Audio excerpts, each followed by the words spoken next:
Forget what you know about electric vehicles, because this is not just a car, it's a revolution on wheels.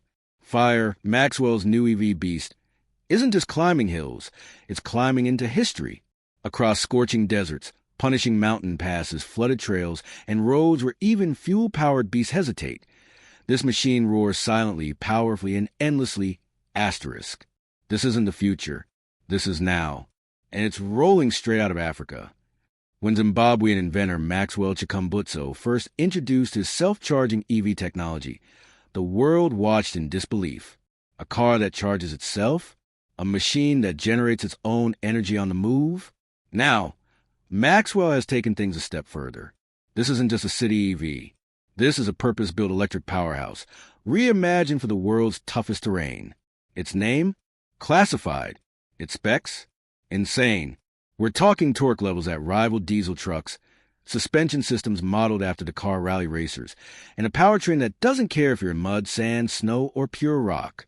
At the heart of Maxwell's EV beast is a signature self-charging magnetic power system, an energy loop so efficient, it defies the traditional need for charging stations. As it climbs, it charges. As it brakes, it recycles energy. And as it moves, it creates more power. In places where charging stations don't exist, where fuel is unaffordable, or where infrastructure is just a dream, this vehicle turns every road, or lack of it, into an opportunity. No range anxiety, no compromise, just endless motion. To prove its strength, Maxwell's team launched an unprecedented journey through Africa's Great Rift Valley, the Kalahari Desert, up the rocky ridges of Mount Elgon, and deep into the Congo Basin. Journalists, engineers, and skeptics followed. What they witnessed was more than an expedition. It was a revolution rolling through dust, danger, and disbelief. Along steep inclines where jeeps stalled, this EV surged. Through rivers that flooded internal combustion engines, this EV glided. And when locals gathered around, eyes wide, they asked only one question. How does it keep going? Maxwell just smiled. Now, whispers are growing louder. Is this the tech that could disrupt billion-dollar EV empires? Could this African invention redefine mobility in places even Tesla and BYD haven't dared reach? Countries from Latin America to Southeast Asia are lining up for talks. Meanwhile, major auto giants are watching, some with curiosity, others with quiet fear. Because for the first time, a homegrown EV is threatening to rewrite the global narrative. Not from Silicon Valley or Shenzhen, but from Harare. But the story doesn't stop here. Because just as the world starts taking notice, a new challenge emerges on the horizon. One that may test not just a machine, but the movement behind it. Stay tuned, because in the next chapter, Maxwell's EV goes where no electric vehicle has ever dared. Would you like me to continue with the next scene, where this EV enters global terrain, faces corporate sabotage, or maybe even enters a climate disaster zone to prove its worth? Also, would you like a prompt for a thumbnail or image based on the visuals in this script? After conquering Africa's unforgiving terrain, the EV beast is now being flown, yes, flown, to the Himalayan highlands. Why? Because skeptics said, it works in Africa, sure, but what about sub-zero climates? What about high altitudes? What about thin air, black ice, and elevation that suffocates engines? Maxwell responded the only way he knows how, by accepting the challenge. Now, the beast is rolling across the icy ledges of Ladakh, India, climbing above 17,000 feet, where most vehicles need oxygen tanks and backup generators just to survive. And yet, Maxwell's EV? No overheating, no lag in power, no drop in torque. The regenerative magnetic powertrain adapts in real time, optimizing energy loops in the freezing temperatures. The AI-assisted system recalibrates traction every 5 milliseconds, preventing slips even on sheets of solid black ice. Meanwhile, behind closed doors, boardrooms are buzzing. In Stuttgart, in Detroit, in Tokyo, executives from major car manufacturers are reviewing confidential footage. They see something dangerous, not just an invention, but independence. Because Maxwell's EV doesn't need charging stations. It doesn't rely on grid infrastructure. It doesn't depend on rare lithium supply chains controlled by the West or East. It's powered by a closed-loop electromagnetic system. And the patents? Filed, protected, African-owned. Whispers become meetings. Meetings turn into warnings. Some say corporate offers have already been made and rejected, but Maxwell isn't looking to sell. He's looking to scale. And that's where the Rail storm begins. During the test run in Ladakh, something unexpected happens. A navigation blackout, an unauthorized drone flyover, and then the EV beast grinds to a halt on a narrow cliff pass. Technicians scramble. Locals are moved back. Maxwell is calm but sharp-eyed. What looked like a software glitch turns out to be a signal jamming attempt. Someone was trying to access the vehicle's onboard system remotely, but they failed. Why? Because Maxwell's system runs on non-standard protocols, built in-house, off-grid, and nearly uncrackable. The message is loud and clear. This is bigger than terrain now. This is a war for technological sovereignty. 2 days later, Maxwell makes a global broadcast. Standing beside his EV beast, covered in snow and dirt, he speaks not with fire, but with quiet confidence. This vehicle isn't just for Africa. It's for every village where no gas pump exists. For every mountain town that's forgotten by infrastructure. For every child who thinks their ideas don't matter. We built this from the ground up, and we'll keep building, no matter who's watching. The footage goes viral. Headlines explode. Africa's Tesla? They ask. Or something even bigger? Because next, the beast takes on the Amazon rainforest, where humidity kills electronics, roads are swallowed by jungle, and corruption may be the greatest obstacle of all. Will Maxwell's machine survive not just the terrain, but the politics? And can one man's invention spark a mobility revolution that big oil can't stop? Stay with us. The road ahead is only getting wilder. The beast has conquered deserts, frozen altitudes, rocky cliffsides. But now, it faces something altogether different, a living, breathing, unpredictable enemy, the Amazon rainforest. Arriving via cargo ferry into Manaus, Brazil, the vehicle's mission is clear. Prove it can handle the most bio-intense, moisture-heavy, and unstable roads on Earth, without breaking down, without external power, and without compromise. But this jungle isn't just vines and rivers. It's alive with obstacles, corruption, and invisible boundaries set by illegal industries that thrive in the shadows. Within 10 kilometers of entry, the Amazon shows its teeth, mud thick as glue wraps around the tires. Rain falls sideways, like arrows from the sky. Humidity reaches 90%, threatening every bolt, wire, and circuit. Maxwell's team activates the adaptive hydrophobic shield system, nano-coated panels that repel water like leaves in the rainforest. The undercarriage seals shut, isolating every motor component. And still it moves. Locals emerge from the trees in disbelief. In villages cut off for weeks during monsoon, children run behind the vehicle shouting, "Electrico? Mas como? It's electric?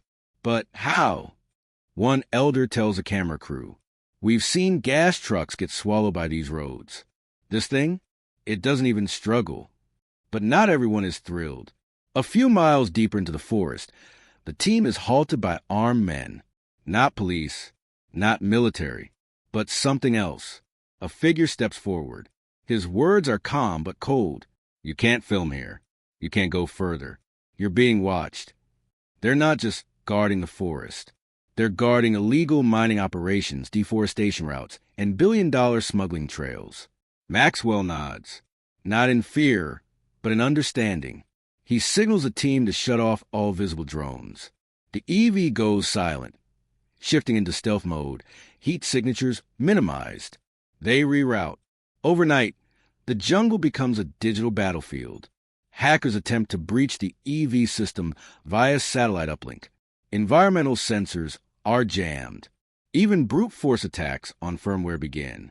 What these cyber attackers don't realize is that Maxwell has anticipated every move.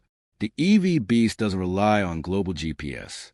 It uses a decentralized mesh network tied to a combination of ground magnetics and celestial navigation, technology inspired by migratory birds and African wildlife. Maxwell whispers to his lead engineer, "They're trying to corner us, but we'll map the stars instead." At dawn, a breakthrough. In a flooded ravine once considered impassable for any machine, The beast glides through as villagers cheer. It becomes clear this is no longer just a test run. This is a statement that technology born in Africa can lead the planet. That innovation doesn't need Wall Street backing or Silicon Valley fame. And that sometimes the future isn't invented in labs. It's forged in places the world forgot. Next, Maxwell receives an invitation to the World EV Summit in Geneva. But as he prepares to speak, insiders warn. They're not just inviting you to listen, they are inviting you to buy or be buried. What happens when Africa's EV disruptor walks into the lion's den of global auto giants? And will the beast remain free or become another trophy of the industry? Stay with us. The road ahead is turning political. From the muddy jungles of the Amazon to the manicured marble floors of the Geneva World EV Summit, Maxwell steps into an entirely different terrain. No vines, no armed men, no floods, just suits, cameras, corporate handshakes, and quietly sharpened knives behind every smile. The world's most powerful EV executives sit in rows. Tesla, Rivian, BYD, Mercedes, Hyundai, and now Maxwell Chikumbutso, the man from Zimbabwe with a machine they can't reverse engineer. He walks past billionaires with billion-dollar agendas and stands at the podium with one prototype, one mission, and millions of unheard voices behind him. Maxwell's presentation isn't filled with buzzwords or big promises. Instead, he plays raw footage. His EV beast crossing landslides in Malawi, surviving blizzards in the Himalayas, outmaneuvering cyber attacks in the Amazon, and children laughing, riding, charging laptops, all powered by his tech. Then he speaks. I didn't build this to impress billionaires. I built this so the world forgotten could move, grow, and dream. We don't need permission to innovate anymore. We just need the courage. Silence, then shock, then thunderous applause. But not everyone claps. In a private lounge after the summit, Maxwell is approached by representatives from a major European automaker. They offer a multi-billion-dollar buyout, the rights, the patent, the entire self-charging powertrain, including his AI system. You'll never have to fight again. We'll globalize your work, protect it, make it bigger than Africa ever could. Maxwell pauses, then simply says, if you really believe that, build with me, not over me. Moments later, an anonymous email hits his chief engineer's phone. If he won't sell, we'll make sure he can't scale. 3 days later, Maxwell's lab in Zimbabwe is hit by a coordinated power surge. Servers fry, storage banks wiped, prototype designs corrupted. But they underestimated one thing. The backups aren't online. They're stored in the EV beast itself, on a quantum lock chip. Meaning, if you don't have the car, you don't have the code. Maxwell's team goes dark. No press, no posts, just silence. For weeks, the world wonders, has the African EV movement been crushed by global giants? Until one foggy morning, a convoy appears in Nairobi. 3 EV beasts, new designs, new powertrains, new defense protocols. And this time, it's not just Maxwell behind the wheel. Engineers from Kenya, coders from Ghana, designers from South Africa, mechanics from Congo. The movement has multiplied, silently and swiftly. They didn't just protect the tech. They distributed it. Encrypted plans, open source cores, and localized versions of the Beast platform have been seeded across the continent. If one factory falls, 5 more will rise. Now, whispers of a Pan-African EV alliance begin to circulate. A manufacturing network that doesn't rely on imports. A vehicle built for villages and megacities alike. And the first open challenge. A global endurance race from Nairobi to Munich, with no pit stops, no fuel, no wires. But one question remains. Will the world celebrate this revolution, or will they try to bury it again? Months after the Geneva summit, the world watches as 12 vehicles line up on a dirt runway in Nairobi. It's the first ever global endurance EV challenge, a race from Kenya to Munich. No charging stations, no fuel stops, just raw, uninterrupted motion. Among the competitors, Tesla's newest prototype, BYD's super range SUV, a German hydrogen electric hybrid. And then the outlier, Maxwell's EV Beast, driven not by a racing team, but by farmers, students, and engineers from across Africa. The flag drops, and the world holds its breath. Through Ethiopia's highlands, the beast glides. Across the scorching Sudanese plains, no overheating. In the Rocky Alps, no stalling. No need for power. The self-charging core hums like a heartbeat. Meanwhile, other vehicles pause for charging, swap batteries, even drop out. News channels can't believe what they're seeing. No pit stops for Team Africa? Is this even real? How is it still going? But the truth is simple.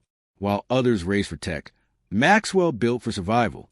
As crowds gather in Munich, expecting a European win, a single vehicle emerges from the horizon, dust-covered, no sponsor logos, just a Pan-African flag and the hum of electromagnetic power.